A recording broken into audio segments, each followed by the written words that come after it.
Welcome, everyone, to another episode of the Minnesota Rack Stars podcast, and today I am joined by Mitch Becker. Mitch is from my community here, and he is a big-time hunter. He's one of those guys where, I don't know, maybe I'm just this way, but he's one of those guys where you see out in public, the first thing you want to do is just go up to him and start talking hunting. that's basically what usually happens. Every time I see him, we're either talking hunting or showing each other trail camera pictures or whatever. But we thought, you know what, it'd be a good opportunity to sit down and do a podcast and just kind of BS about, I guess the topic today is kind of mainly focused around their hunting camp, because if you follow Mitch on Facebook, he's always posting some sweet pictures of their hunting camp. They're really proud of what they have up there, and as they should be, because it's a sweet spot that many of stories and experiences and traditions and memories have taken place throughout the years, and he kind of shares some of those with us. And I thought another thing that was pretty cool is that there was a deer co-op in their area back in the day, and it kind of talks about how that all started and kind of where it's at now and how it has helped produce some really good deer in their area. So let's cut to the chase and get to the podcast. Hey, before we get started here, if you haven't already heard, we have started up our own apparel store online. So if you're looking to get some sweet Minnesota Rack Star apparel, some swag, you can check it out. It's on our Facebook page. We have the link on there. Also on our website, you can go and check that out. We have anything from hats, mugs, sweatpants, sweatshirts, T-shirts, you name it. It's pretty sweet. So hope you guys check it out, and let's get going with the podcast. All right, everybody, welcome back. We are here today with Mitch Becker. Mitch has been an individual that I've loved talking hunting with throughout the years. He's always had a really good perspective, different perspective on hunting. Even when you sit there and listen to the general public, Mitch always has a little bit of a different point of view on hunting. That's why I like talking with him, and that's why we're sitting here today, because he's got a good point of view on hunting. He's been hunting for a while, and we're sitting in his man cave right now, and I haven't really looked at all the bucks, and I'm really going to break it down after we're done here, and I want to hear a lot of stories about these deer. But why don't you, to start out here, Mitch, pick one of these deer that you got up here on the wall. Maybe it's not one of these deer. Maybe it's a different deer, and I want to hear the story of how it was harvested. You know, I tell you what, Joe, they all have a story, and that's what I love about all of them. I honestly, probably the most excited I've been, which is going to sound crazy, about shooting a deer was the one I shot with a muzzleloader here about 5 years ago. And he's right around the corner here. He's not a huge deer. He's just a decent 8-pointer. But I tell you what, I was so doggone excited when I shot him with open sights, first buck with the muzzleloader. And all these bucks that I shot when I was a little kid, yeah, I'm sure I was extremely excited too. But son of a gun, that one with the muzzleloader when I was a full-grown adult, after shooting several decent deer in my life, yeah, that one got me. And there's really nothing special about the story other than I had missed him a few days earlier. Okay. And I went in the morning and on a whim, and he gave me another chance, and it was open sights. And it was just a really cool, special deer, and I was just really excited. It's kind of weird. I was 45 years old or something, and I felt like I was 13, right. You know. But I could go on about every one of them, honestly. But for some reason, that one to this day is, with all the deer that I've shot, that one was really super exciting for me. So. Yeah, isn't that crazy? Like, people get so caught up in the score and all that stuff, and people talk about it, but in the end, like you're saying, your sweetest trophy up here is the probably the one that scores the least. Yeah, maybe, he's not a high-scoring deer by any means. He's just a decent deer, and it was one I was going to shoot if I got a chance, and it meant a lot to me just because of how I got him. Prying myself out of bed that morning during muzzleloader season. It was a morning hunt. Oh, yeah. Yep. Holy bucket. Was there snow on the ground? Yeah. Yep. Nice. So it was just a cool hunt, and nothing special. I could go on about every one of them. They all got something special about them, but that's the beauty of preserving these, and I have stories written on the backs of the plaques. Oh, really? Yeah. Okay. So for the most part, we just talked about that today, that I got to make sure that I have that kept up to date. Yeah. Some of these deer. So, and again, none of them are monsters. They're all just nice deer, and that's just kind of what we hunt and what we harvest, and they look good on the wall, I guess. Yeah, so, they're solid deer, no doubt. How many archery harvests do you have? I would say roughly? pushing half of these, honestly, there's probably 20 in here. And probably about half of them are archery. Sweet. So, yeah, to me, that's just, the most fun is getting one with the archery tackle. But, that's the way to go. In fact, I've kind of tapered off on rifle hunting a little bit, to be honest. Yeah, I'm right there with you. Once I got my kids through and they're on their own now and they're old enough, I'm set with just not rifle hunting. Yeah. I love being a part of camp. I love being a part of the process, but to go killing with a rifle right now doesn't mean as much to me. That's the one tag I'll buy besides archery, and that's muzzleloading. Yeah. And that's, like you said, it's just kind of old school, and you're out there faced with a challenge, and you're limited on how far you can shoot. I don't have a extremely expensive muzzleloader. My furthest range would probably be 150, 200 maybe, I get a single power scope. I can't crank it up or anything. I just put that on there.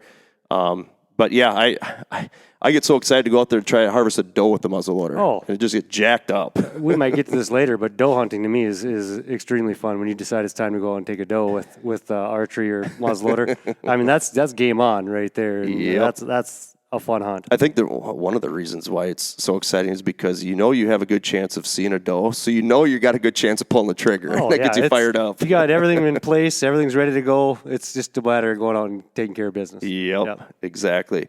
Well, why don't you kind of let our listeners know a little bit about who you are and kind of how you got into hunting a little bit?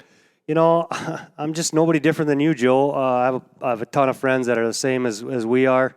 I like talking hunting. You always learn something from friends and colleagues that I'm no different or better than anybody else. I'm very fortunate with the properties I get to hunt, and I know that. But I got into hunting at an early age with my dad. I mean, he's obviously the pioneer behind a lot of this and just teaching me everything. And he had the land and created the deer camp, and which we might get to a little bit later on. But at an early age, I just like sitting in a tree. I just really do. And it's not even always about killing the deer. I just like sitting in the tree. And I went through a time period where maybe I put a little pressure on myself to shoot something, and then now you go full circle. I'm 51. I've raised my kids. I've taught my kids. They're on their own pretty much now. You're going through that now. You've got young kids. You kind of go full circle on how you hunt and your mentality of hunting and things like that. And I'm there. I'm full circle on going from cutthroat hunting to putting the pressure on myself. I got to kill something big. I got to harvest something big, to just enjoying it and just sitting out in the woods and waiting for my kids to do something that I can go help them with. So things have gotten different for me, and we might talk about that more later on. But no, hunting has just always been a part of my life, and it's just more of a therapy than it is anything, to be honest. I just like being in the woods, period. It's interesting you say that. I was just talking to an individual that both you and I know on the way here, and that's what we were talking about, how we're going to get our kids a bird this spring here, and I was talking to him about, I want it to be a little warmer out. I'm probably not going to go out right away early and take them out. Actually, just one of my daughters, but I want it to be nice out temperature that she goes out there and enjoys it for that first time, and then kind of build off of that. That's the beauty of turkey hunting. Mm-hmm. I mean, these kids can hunt the whole season, and you can pick and choose. You can even go before school. Yeah. I mean, there's right. time before school if you really want to, So that is the beauty of turkey hunting. It's a great way to introduce kids to hunting. You mentioned, having to prove yourself and shoot a big deer and this and that. People give me grief once in a while about, doing this podcast and filming, and putting videos on YouTube and like, well, you don't shoot something every year. I said, it doesn't matter to me. I just enjoy doing this stuff, and I don't have to go out there and shoot a 150 every single year to be able to do this. I just enjoy doing this stuff and talking, hunting, doing what we're doing right now. When you take the pressure off yourself a little bit like that, and I don't know what our agenda is here today, but I know one thing that's going to come up later on is it's just not a competition, and I feel like hunting's gotten to be such a competition, and I'm over that. Don't get me wrong, for a while there, I was probably, like I said, kind of cutthroat, kind of like I had to go shoot something decent because I kind of have in the past. And when I say decent, again, these aren't monster bucks. There's people that are that do better than me, but for what I have to work with, I think we do just fine. But yeah, you take the pressure off yourself and just enjoy it, you know. That's kind of going to lead into one of the things that we are definitely going to talk about here. But first, let's besides that buck that we just got done talking about here a little bit, tell me like your first memory of getting out there and hunting. I had a very good couple of first years. I actually hunted on my dad's cousin's farm, and I can point to you, but not to everybody else. But that buck right there, just a simple 8-pointer. I shot him with a bow, and that was my first buck with a bow. Actually, that was my first deer with a bow. And so as far as my first memory, gosh, I mean, I'm 51 years old, Joe. But I mean, my dad had me in the woods. It probably started more with fishing, to be honest. Just as far as the outdoors, my dad took me to Canada as a little shaver, you know, all the way through, and we fished hardcore. And that was probably my first real taste, because you could fish when you were 5. Sure. You couldn't really hunt, and you know. But Dad would take me in the stands. I guess if I can think now that I'm thinking this through, we would go stand in a tree or a deer stand and just watch deer in June, you know, like we didn't necessarily hunt. He didn't always just take me hunting necessarily, rifle hunting, deer hunting, but we would sit in the tree and watch the deer, and that was probably one of my first memories, as far as deer hunting is concerned, is just going out and sitting in the box stands and watching deer, sneaking out of there at night, you know. I know exactly what you're talking about, and that's a lot of fun. I know back in the day, we would just go out, my brothers and I, and bring a video camera and just sit on a log somewhere and. You'd be amazed what you would see just going out there and sitting. And you learn a lot when you're young, you know. No doubt. Another thing I was talking with that individual about was shining on the way here. You ever do any shining back in the day when it was legal? Yeah, for sure. Yeah. Yep. And not shooting, just shining and scouting. That was the form of scouting back then before trail cameras, essentially. And we did it, but then it started to get shunned upon a little bit, you know, and obviously then, we just kind of shut her down, and we kind of started realizing that this ain't doing any good for us, you know, either. I mean, you might see some deer, but it really isn't doing any good to chase deer off the fields or whatever the case might be. But for sure we did. Yep. It's crazy how that mindset shifts. Yeah. Let's go out there and see what's all out there for deer. And then you start thinking about, okay, what are the deer going through when you shine them and you spook them off the field? You finally get to the field, and now you're chasing them off. Exactly. Yeah, no, it was fun, you know, right away, and then you start thinking about it a little bit more. But so one thing that I've always seen you post a lot about on social media, and it looks just so cool, just the photos that you post, is your deer camp, your shack up there. Why don't you give us the history, maybe I don't know if you want to go of how the property was purchased or whatever. I don't care which route you want to go down. How did that deer hunting shack come about? You know, I'm about 40 years deep into our deer camp, and, you know, my dad, again, it all stems with my dad, and he had bought some original land north of New York Mills, which is our main hunting property, and we started off in campers out by the road. Pickup campers, pull behind campers, you know, nothing fancy. Mm-hmm. And I think he had an 80. He had a 120, then he had an 80. He's done a lot of land jockeying over the years. Yeah. And we'll get to that at the end. But in about 1991, I was a junior in high school. He decided to build a cabin, and the baseball bleachers at the baseball stadium were going to get replaced, so he offered to take down the old ones. So in New York Mills? Yeah. Okay. So he took the 2x6s from the bleachers and framed up his cabin with that. No way. Yeah. So we started off with it's a very traditional, cool-looking cabin. It's got the little porch, you know, it just looks like your deer hunting cabin, and that was what Dad wanted. And it started off as a stud walls and a wood stove, and, you know, there's no power, no water. And we did that for many years. Yeah. And then slowly added to it, you know, insulating it. We got battery power, portable water. I got to think here how this all went down. We got a loft in there. And then eventually he added on 2 bedrooms to the back. And we can house about 14 people in it. Holy Lord. Yeah. And we eventually got power. Okay. So it's pretty much finished off. No running water yet. But what's brought it up to today is it's pretty much finished off, other than running water. It's a very cool thing, you know. And we're so lucky. Again, I'll say that many times probably, but my kids are lucky. We're lucky to have that resource.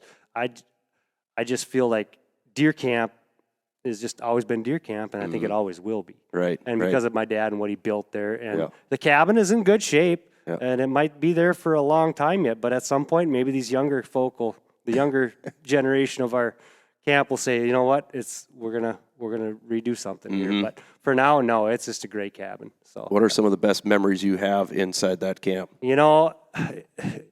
We've cycled from the old guys to my age to the kids now. Like there's just generations and generations have gone on, and things have changed. We used to have a meat pole that would have 6-7 deer on it. Now, and you'd get a lot of visitors and guests, and you'd have the campfire out front, and you'd have, it was just a straight up, what you would picture deer camp, I feel, is what we have. 100%. That's why I look at it every time you post a picture. I'm like, that's what I wish I had. And so some of the best memories probably was when we had nice looking meat poles. And when I say nice looking meat poles, they were probably 120-inch deer. I don't know. And fine at that time.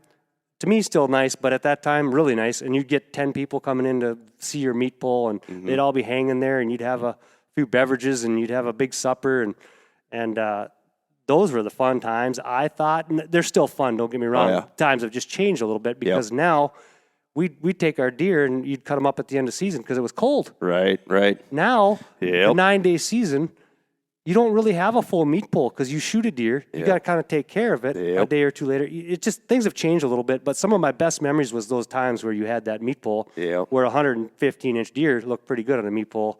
And we had 5 of them, maybe. Maybe they should have all lived another year or two. But back then, it was just pretty cool. And we just had a good following of people.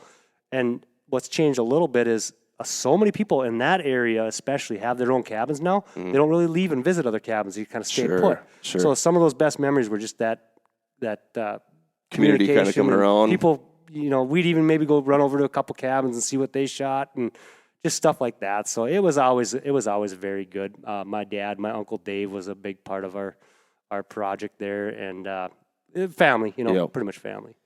So my uncle Steve and I purchased a property kind of up in your neck of the woods, Sabika, Nimrod area. Good genetics up there. I mean, there's definitely good deer up there, but one of the reasons why we purchased that property, A, there was a good price on it, and then B, is that I've always wanted to experience that get away from home deer camp feeling, and we haven't built anything up there yet. We'll pull an ice castle up there or something. And it does, no doubt. The tough part is that some people, not myself, but some other people have better hunting around here than they got up there, so they don't make it up there as much. But it's about getting up there too. We'll make it a point to say we're going up there this weekend. It doesn't matter what's back at home and on camera. We're just going to go up there and have a good time. Exactly. And, I'll back up real quick here. My dad, when he bought this property, which was good property even 50 years ago, for what bucks were then or what they are compared to now, but he would still go up to Red Lake. He'd rather shoot a spike buck on a ditch bank in Red Lake out of their army tent, because at that deer camp, than sometimes hunt back at his own. He still misses it to this day.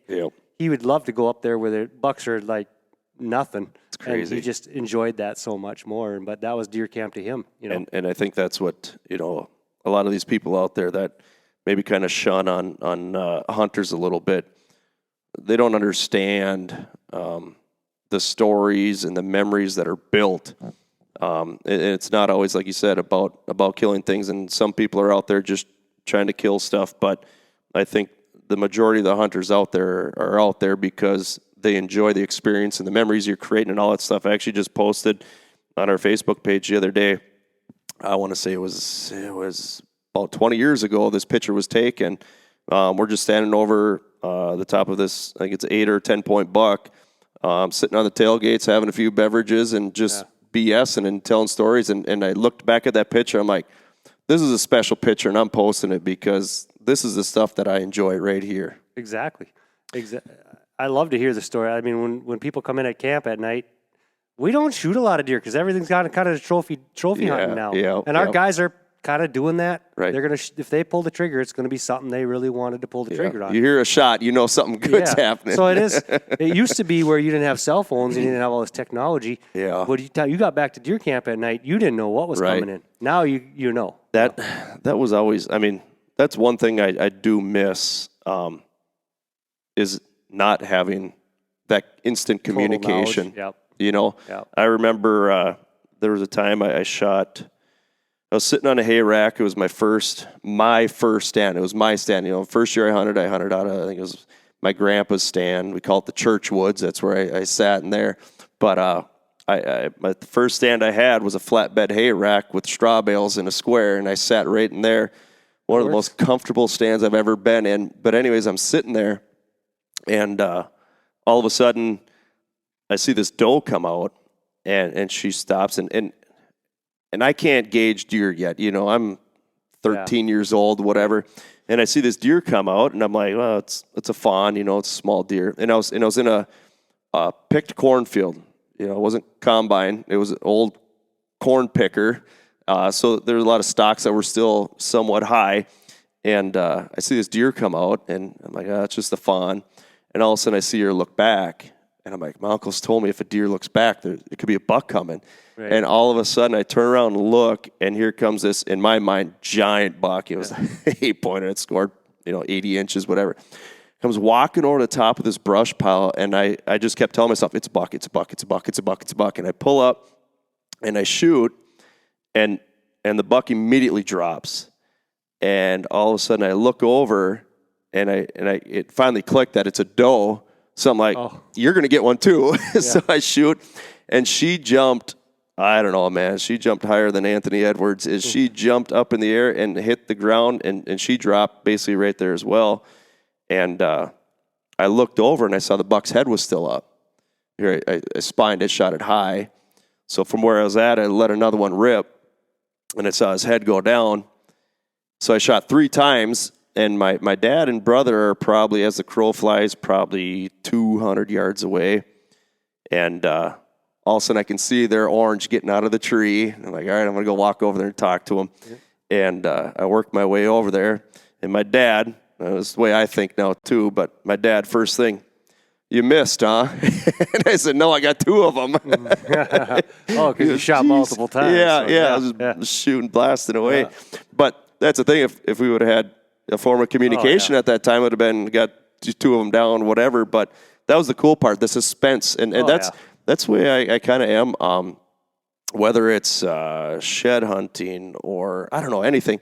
I think the most exciting part about hunting or anything, it's the suspense leading up to it is more fun than sometimes the actual hunt or whatever it is you're actually going to be doing. It's that suspense and the preparation. It is. No. But that was just a fun thing that, just remember, there was no form of communication. It was, okay, we're going to go out to this time. I'll see you back at the truck type of thing. Yeah. But so up at your guys' camp, you talk about, a lot of people go on the trophy route. I know there was a co-op there for a while in that neck of the woods, correct? You want to kind of elaborate on kind of maybe how that got going, or do you have any information on that? I'm going to actually, say that my dad was one of the original guys that kind of started this mentality of we should just let some bucks go. Mm-hmm. Fine. We all kind of started, might have got to 2-3 years old. I don't know. We weren't looking for 180s at the time, Right. But the Aho is what I'm assuming that you're referring to. Yeah. Yeah, there's a big group to the east of us, a couple miles, own a ton of land. They really started this push towards, management, quality management and things like that. And it was really good for a long time, and the concept was good. They pushed kind of hard on it, which I'm not really for that. I think people got to kind of come into their own at their time. But it was good. It was good for the area.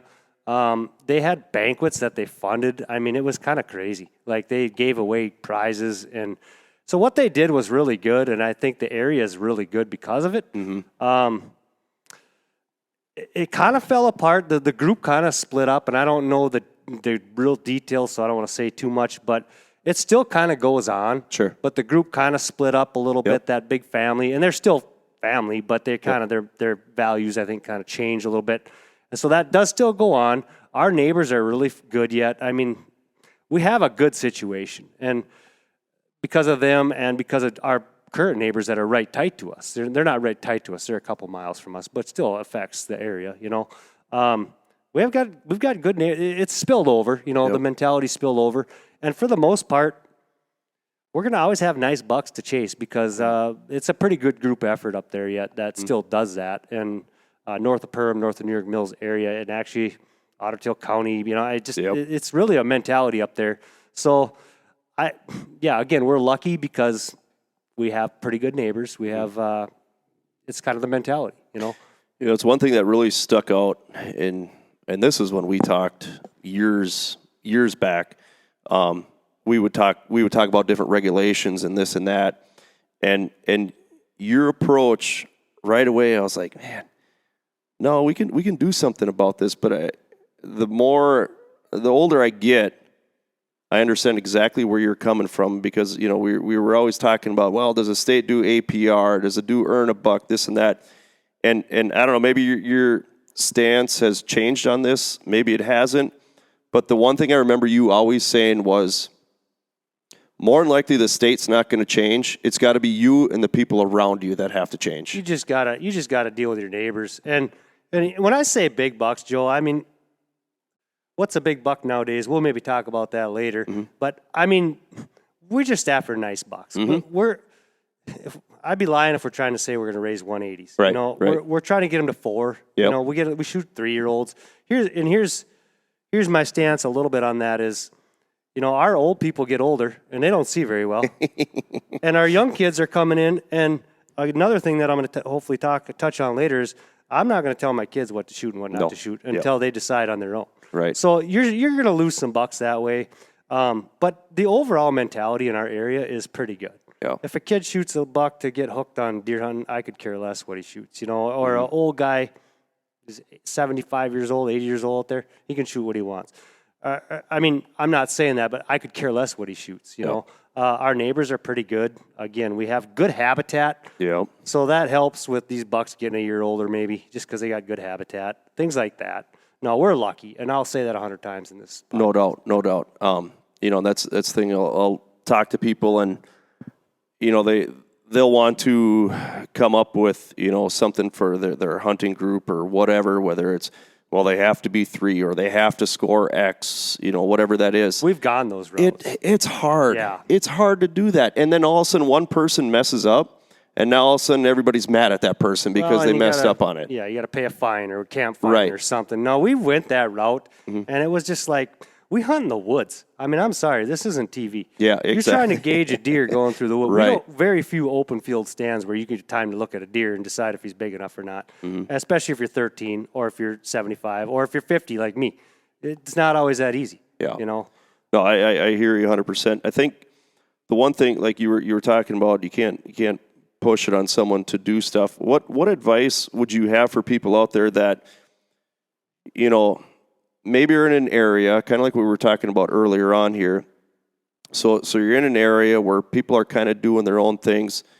Would you recommend maybe just getting together and talking with people and just seeing what people are doing, just to have an idea? Or what would you say that's 100% what you do, and you don't come off strong. Just say, hey, we're kind of thinking about doing this, and this is kind of what we're doing on our land. I always said our land is only as good as our neighbor's land. Exactly. And you got to approach it.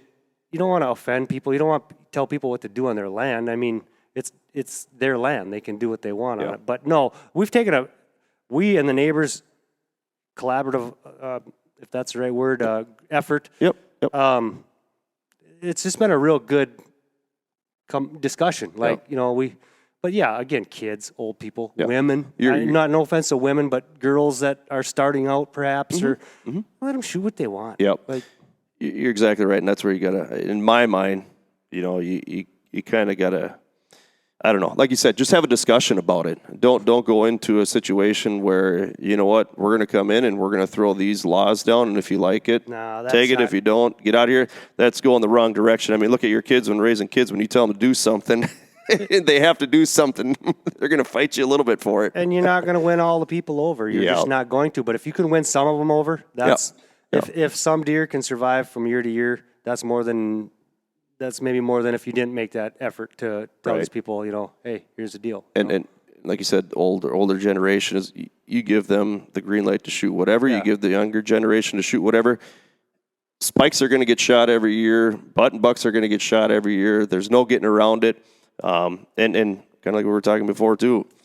What's a shooter? It's whatever gets you going. Whatever, if you feel like it's a shooter, go for it. But like I said, if you can get a group of people together that are kind of on the same path. The thing is, I hunt in an area where I don't know what my neighbors are doing, and I've thought about just bringing them in together. Just say, hey, we're gonna do a little potluck over at my place here. Let's just talk hunting and see what everybody's doing. That's where you start. That's where you start. And I'm again, our neighbors, like, we share camera pictures. Like there's really not a lot of. Yeah.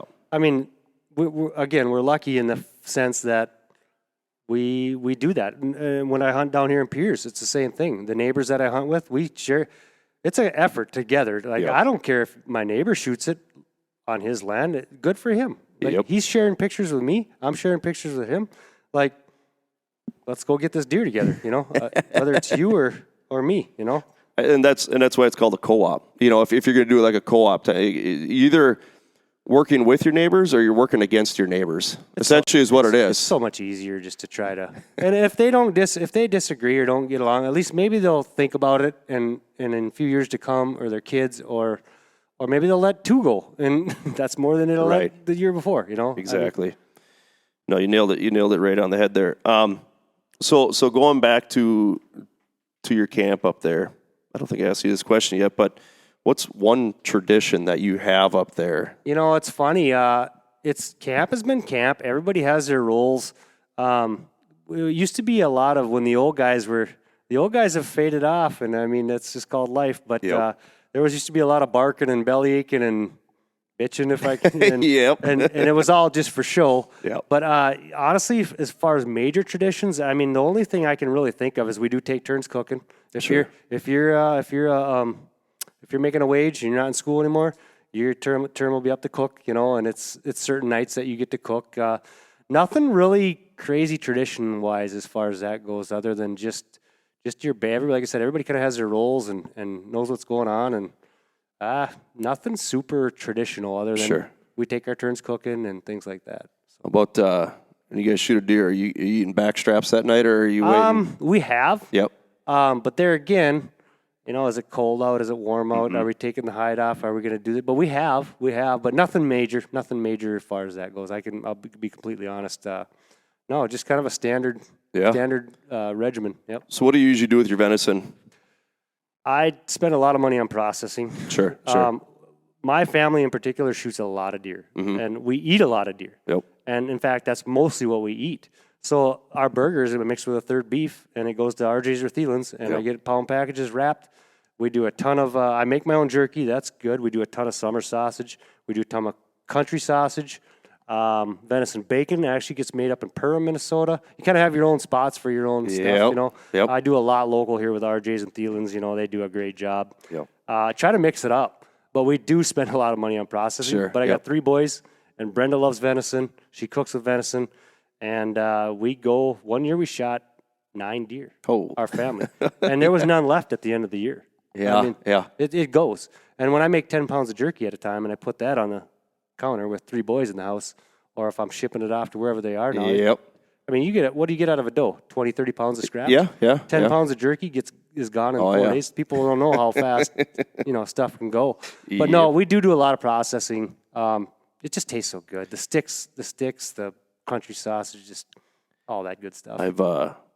You guys gone to Olive Garden before, right? Oh yeah. You have the soup there, the Zuppa soup, the Zuppa Toscana. It's been a while. So okay, so it's there's kale in there and there's sausage in there and all this stuff. My wife was on this Whole30 diet. We're on and off this diet every now and then, right? So for supper we're eating a Whole30 diet, and for midnight snack we're eating Reese's and popcorn. But anyways, does it sound familiar? So anyways, what I've done is so we make the Zuppa Whole30 soup, and I make up my venison sausage and I cut it up and throw it right in there. And it is, this last batch I made, I mean, it's really close to what Olive Garden makes for soup. And I don't doubt that one bit. Oh, I mean, it's so good. Here's the difference. What the venison that we shoot, they're farm fed animals. You take care of your meat. I take care of all my meat. I do all of it. I get it all boned out myself. Right temperatures. Just I'm very careful with our meat.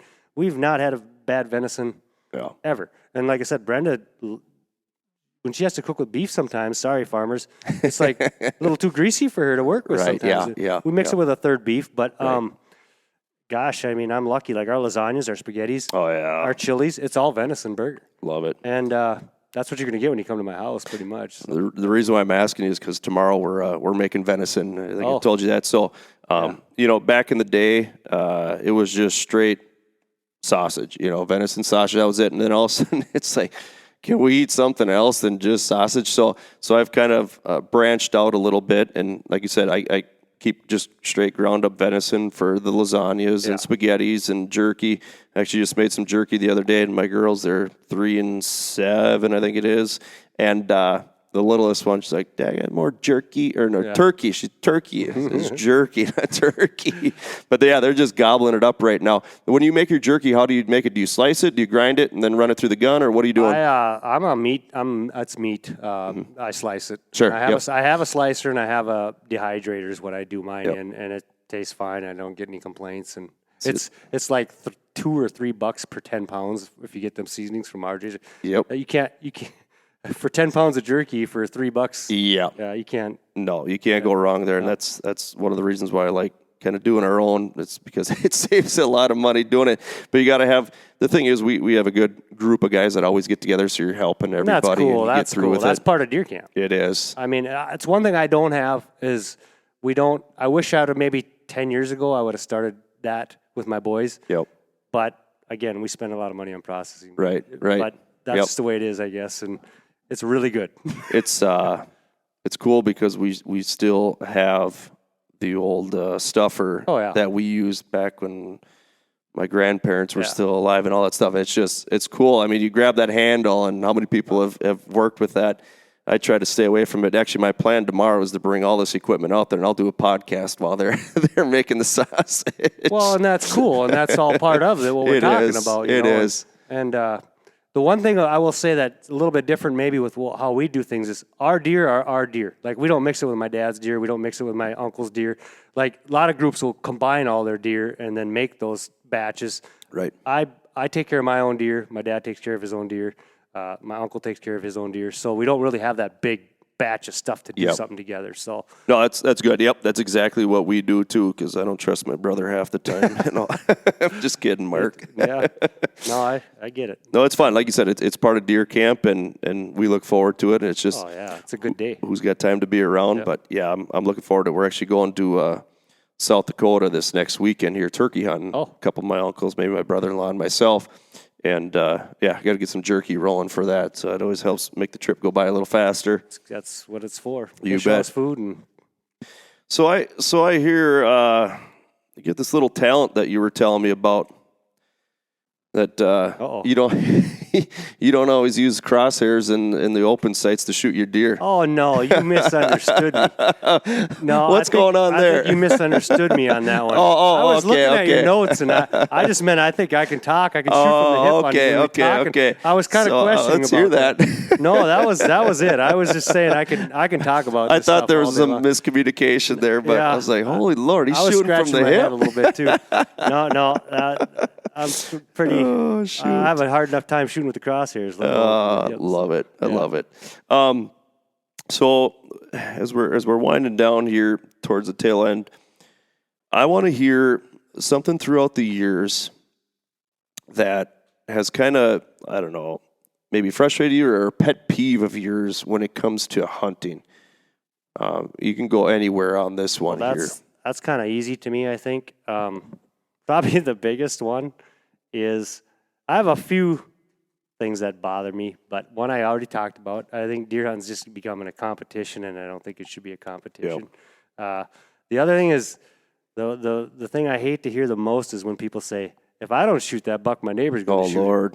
I mean, we've all heard that, and I'm like, I don't care if you shoot a small buck. I don't care if my kids shoot a small buck, a yearling for. I don't really care, but just own it. Yeah. You don't have to just make up an excuse because you shot a small buck. That one really bothers me. Like, and I always tell them, if you let 5 little bucks go and 3 of them make it, or 2 of them make it, that's 2 that made it. If you're just going to shoot one, go ahead and shoot it, but you don't have to make an excuse. That one bugs me. I think to go along with that, to piggyback off that, to me, it's degrading to the animal. I'm just going to shoot you because I want to shoot you. That rubs me the wrong way too. I'm right there with you, man. Like I said, a lot of these bucks aren't even that big. I could tell you every inch of the story on it, and even the ones I have a few that have been demoted to the garage. Yeah, I could still tell you the story on those ones. And I mean, if you're going to shoot a small buck, just own it. You don't have to make an excuse. I don't care if you shoot a small buck. Go ahead. Yep. It's your right. Yep. That one bugs me.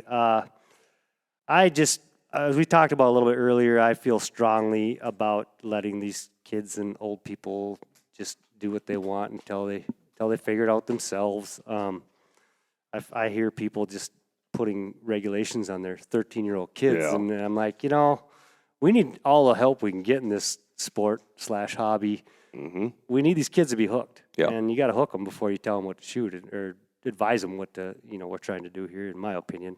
So I don't know, those two things kind of bug me. The other thing, real quick, I suppose, is we talk about it, I talk about it, is score. It is a way of, monitor. What am I trying to say? It's a way of measuring your deer. I get it, but I just feel like people get so caught up in score. If you shoot a 140 nowadays, they won't even come look at it. It seems like sometimes because it's not a 150 once, and it's kind of a shame because it just kind of got into that. It's nobody's fault. My buddy shot a buck last year, and I put a tape on it real quick, and it just wasn't scored up. Scratching my head, looking at this buck, and I'm going, I shoot this buck every day. Yeah. And the score wasn't all that impressive, and I basically said, hey, I'm sorry, it ain't going to score that much, but I still kill this deer every day. It's a nice deer, and I've heard that, from other people, and I just feel like we have to measure deer somehow. I get it, but I just feel like it's just, I don't know, too much of a barrier on what. Yeah, I definitely get where you're going with that because score can make or break a story. Score could make or break a person saying "great job" or "what the heck are you doing" type of thing. Looking at your deer. Yeah, exactly. I'm the same way. For story purposes, I'll throw a score out there, whatever. But and I do too. I mean, I'm saying, Yep. But to sit there and say, well, I hear other people talking on podcasts. Well, what's the biggest buck he's ever shot? This and that. It's like, and that's with me. There are gonna be people talking this like these are not real high scoring deer that I have in here. I mean, I'll be completely honest with you, but they're good deer. It's what I probably gonna shoot. Year after year. I try to better myself, but it ain't always. But I'll tell you what, Mitch, too. I mean, these deer in here, this wall that you have. I mean, you got to think about this too. What are we seeing on social media all the time? We're being fed Iowa. We're being fed Kansas all the time, right? Yeah. It's these people who are hunting these states, who are shooting these big deer, get the limelight all the time. But I mean, it's our state is totally different than other states. It is. And these guys here are trophies in the state of Minnesota. I mean, like legit trophies. These are very good deer. They're comparable to like what Iowa's shooting. They're just on a whole different level, So to have this amount of good bucks up on the wall is something to be proud of, and no matter what the score is. Like you said earlier, it still gets me going. So I mean, I wouldn't shoot it just to shoot it. Yeah. If it didn't get me going, and I've never shot a deer just because the neighbors might shoot it. I have never done it, and I never will. If they want to shoot it, good for them. I'm happy for them. I'm not wasting my tank, but you can waste yours if you want. Yep. No, I agree. That's one of the biggest ones, and then like we talked a little bit earlier, age. Like everybody's an age expert. Oh. I'm not an age expert. Like I don't even pretend to be. I can maybe tell you if it's 2 or 3 or 4, but I don't know. Yeah. It's a guess. It's a guess. Yeah. People want to be so specific. What is this deer? It's like it's a younger deer, or it's a 3 or 4. I don't know. Or you know what? It could maybe be a 7-year-old, and it's. Would he look good in the back of your truck? Exactly. Then you should shoot him. Then shoot it. Yeah. It's some hunting conversations I get into. I kind of hide it a little bit, but it's like, we got to tone things back here a little bit and just remember why we're out here doing this. It's not about the age. It's not about the score. I mean, obviously we like to shoot big deer and whatnot, but to sit there and get into some heated discussion on exactly what age this deer is, it's like, oh, whatever. That's me. Doesn't matter. Yep. Yeah. So last thing I have here, and this could go for a little bit, but I want to know if you had a list of 5 things that you feel that has helped you throughout the years become a successful hunter, and you can define that term successful however you want. What are 5 things that helped you become a good hunter or a good outdoorsman, whatever? We talked a little bit about it earlier. As I haven't always done this, but since I've done it, I just take the pressure off yourself and just enjoy being in the woods. It just makes hunting. I think you're a better hunter. I don't know. I feel like that is really.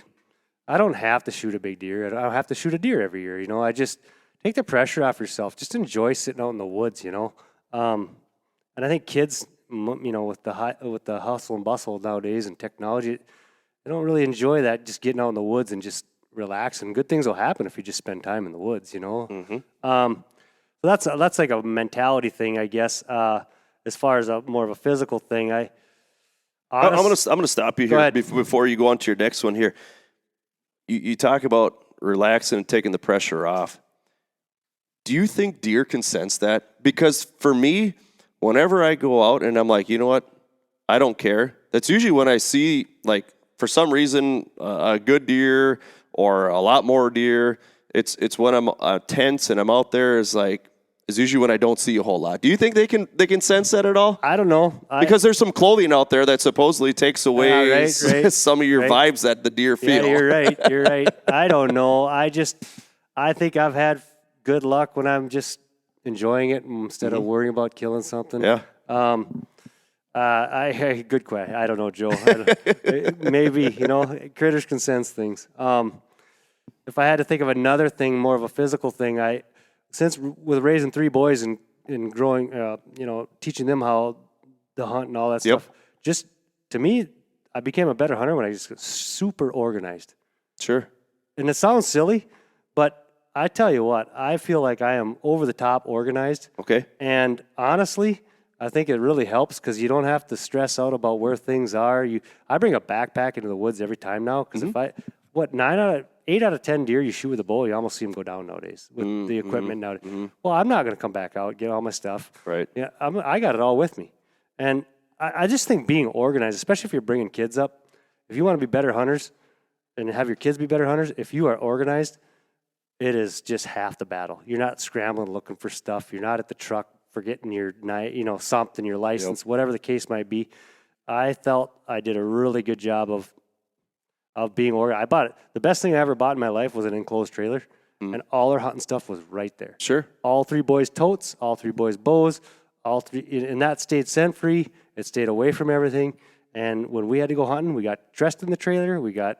Took our clothes off in the trailer. Like, that's the way it was. And I taught my boys that. I said, you're hunting my stands, you're going to follow how I want. Yep. I want you to smell. I want you to take care of your clothes, all that kind of stuff. Yeah. So being organized, to me, is just half the battle, too. I like that idea of the enclosed trailer because I get lazy when it's cold out. I'm like, I'm just going to get dressed in the truck and go out there. But it's like, And granted, I mean, deer have a very good sense of smell. I mean, you got to play the wind more than anything. But you want to stack the odds in your favor, I'm right? a little over the top. Yeah, and that's something I might take into consideration because there are times I go out, it's cold. It's like, even if it's pulling behind my side-by-side, heading down the road, going to a permission property or something, get dressed out there. But I like that. That's good. Yeah, I ended up having a little lights in my heater. And even at deer camp, rifle season, all our totes and everything would be out there. And so we'd go out there, and that's where we'd get dressed and undressed. None of our stuff went in the deer cabin where you're frying onions and stuff like that. And I was just over the top that way, and I always have been. And I don't know. I think that really helped. And we could talk more like land management things where I thought I became a better hunter. Yeah. But that's probably a whole different topic. But just some of the things we've done with our land. we do select. I won't even say selective logging. It's predominantly a popple woods. So Sure. we'll take 5 acres here, 5 acres here, a strip here. Like we don't wipe the whole thing out. We just take areas. Yep. And I tell you what, I'd take popple cutovers over food plots any day. Really? Yep. Wow. And I've killed that. Nobody can see this. I killed this buck with a bow, sent checking those cutovers once they're 3-4 years old. And the next year I hit a bigger buck and I didn't get them. Doing the same thing. Just some of those little things, like we start figuring out, oh, these bucks they're coming around the backside of these 3-4-year-old cutovers that are thicker than hair on the back. And they're just setting checking them, and I'm 40 yards off the cutover, and they're between me and the cutover. Like there's little things like that. So they're just working the downside edge or the outside edge? The downwind edge. Yeah, downside. Yep. And the other thing I've done probably for a decade now is I just quit hunting mornings till October 30th. I used to hunt mornings a lot, and I quit hunting mornings until it's go time, until it's Halloween time. I think you were one of the first ones to tell me that you don't hunt mornings. I'm like, what the hell's wrong with this guy? He don't hunt mornings? He's not a hunter. He ain't getting out there. And all of a sudden, it finally clicks like, yeah, I'm an idiot. What am I doing out here in the morning? I've had some of the best hunts I've ever had where you don't even kill a deer is where you get into a back door. You get in back door somewhere in the morning, rut time or pre-rut, and the does are coming from wherever the fields, and I got one of these clear cuts behind me or in the area, and these bucks are just sitting here waiting for him to come back. I've had so many hunts like that. Man. It's just fun. It's like you see on TV, you know? It's yeah. like, so just coming in back door on those hunts and wait until morning, the mornings are right, and just. So you're in between bedding and food, essentially, is where you're staying. Yeah, and it's cliche, but if you've got the right setup, it's very possible. Right. And you get in there, and I'm able to get kind of like I say, back door into some of these spots. Yep. You don't have to go across their field or something like that, or wherever the does might be. You get in there, and bucks have a short-term memory when it comes to that time of year. Like you could even bump one at that time, and 10 minutes later he's back there because does are coming. Yep. So that's the thing. Access, like you said, there's spots where you can access and get to those spots, catching them coming off field, but sometimes it's the only thing you can do is go through the field to get to that spot. So like you said, then it's a definitely, well, I can't go out in the morning unless, it's that rut time where you're just going to chance it and go, but access is key. Eventually you got to roll the dice when it's going full bore. But I don't know if I got 5, but those are a few things that stood out to me is just, like I said, being organized. I don't hunt mornings till rut. I don't know what else I touched on there, but I don't know if I got much more for you. And like I said, I'm no different than you or a lot of our friends that are the same way. But I don't know. It's fun to talk about. What? So you guys, it's the property that you hunt is mainly wooded, right? Do you got any kill plots in there or anything? We do. So our group has 500 acres. Okay. Personally, my remote family has 100. But we all have our own parcels, but it's pretty much together. Sure. And then within that, it's pretty much all wooded.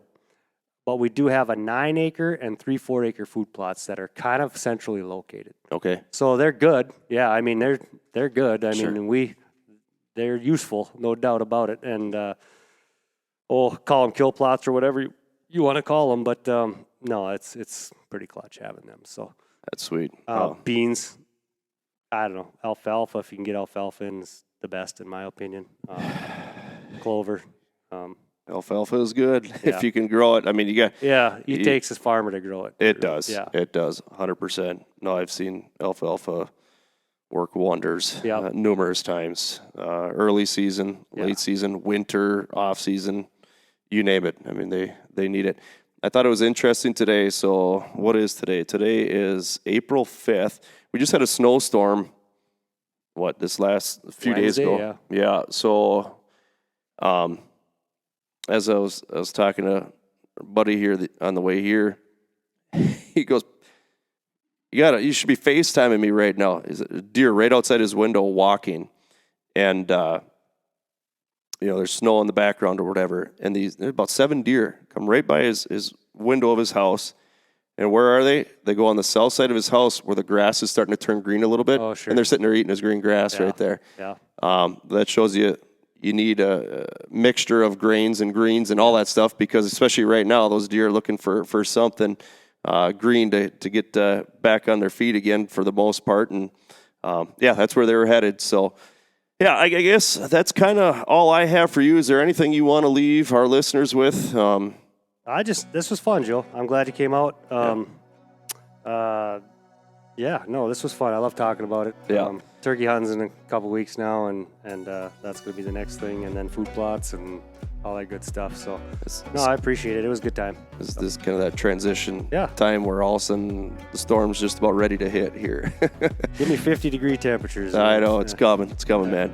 All right, well, we're going to shut her down here, you guys. I appreciate everyone listening. Till next time, I hope you guys have a great day, and we'll catch you later. Yep. Well, thanks for tuning in this week, you guys. I truly do appreciate it. I had a great time sitting down with Mitch and just discussing hunting in general, but, kind of the topic and the main thing I really wanted to talk about was his deer hunting camp that they have and they've shared with so many people throughout the years, and that's what it's truly about. It's about family. It's about friends. Along with that, thanks, you guys. I appreciate everyone listening for all the support that you guys give us. It's truly amazing. It's awesome.